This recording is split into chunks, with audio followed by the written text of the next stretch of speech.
welcome back. If you want to add more to your knowledge about power system, this is what you want to follow. If you haven't watched our previous video and want to know that what we will be covering in our course and what has already been covered, make sure to watch our previous video.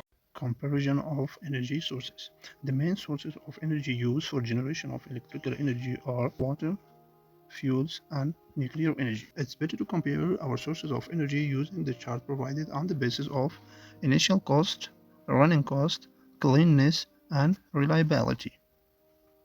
When we compare our three sources of energy on the basis of initial cost, we can see that the initial cost of nuclear energy is much high, and that is because that plant cost is high, and there is a problem of disposing of radioactive wastes. As we can see here, in initial cost, the initial cost of water energy is it's high but not highest as nuclear, and initial cost for fuel energy is much low. When we jump onto the running cost, we can see that the running cost of fuel energy is much high, and the running cost for water energy is less, but the running cost of nuclear energy is least. So here, using the chart, we can see that the running cost of fuel energy is much high, and that's true. When we are trying to generate electrical energy using fuels, the value or the price that we are going to pay for fuels and to use that for generation of electrical energy, it's much high. And on the basis of cleanliness, and nowadays, as we can see, our environment faces lots of challenges, so we are much needed to push our attention to those sources of energy that keeps our environment clean. So here we can see that the cleanliness degree for the water energy is much high, so it's the cleanest. And when we see the fuel energy, which is when it is used for generation of electrical energy, it's dirtiest, so it's not clean. And now we are going to see that which sources of energy is much reliable. We can rely on that source of energy, and that is water. We can see from the chart that our water energy is much reliable, and it's a type of renewable energy, so we can rely on water energy much more than fuel and nuclear energy. So, having discussed that, we can say that water energy for generation of electrical energy has become very much popular, and that is because the initial cost for water energy is much less. So, having said that, we can conclude that water energy for generation of electrical energy has become very much popular because its running cost is very much low, and it's clean, and it's most reliable. So nowadays our intention has to be shifted toward water energy. Units of energy. Energy is the capacity of doing work.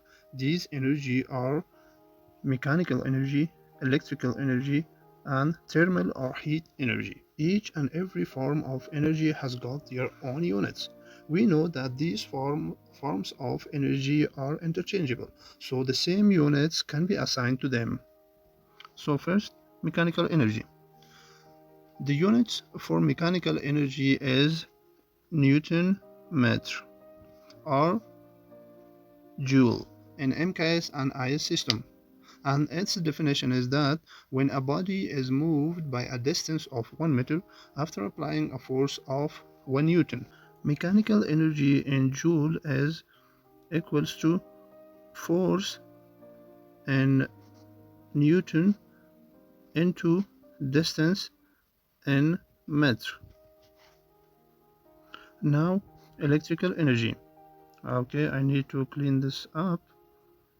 Okay, now that it's clean, now we move on to electrical energy. The units for electrical energy is watt second. Watt second or joule. Its definition is that when a current of 1 amps passes between 2 points of potential difference for 1 second, that is our 1 watt second or 1 joule. Electrical energy in watt second or joule is voltage into current. I stand for current, and into time. Our next unit of energy is heat. Unit of thermal energy being used these days is joule, exactly as for mechanical and electrical energy, but they also used calorie in British thermal units and centigrade in other various forms. We can establish the relations between joules and calorie, so that 1 calorie is equal to 4.18 joules. Calorie is defined as the amount of heat required to raise the temperature of 1 gram of water to 1 centigrade. It can be shown as that 1 calorie, let me clean that. Yes, now that 1 calorie is equal to 1 gram of water into 1 centigrade. And that brings us to the end of our today's video. Please don't forget to like, subscribe, share, and comment below, and hit that bell icon so you will be the first to see our upcoming videos. Thank you so much for watching.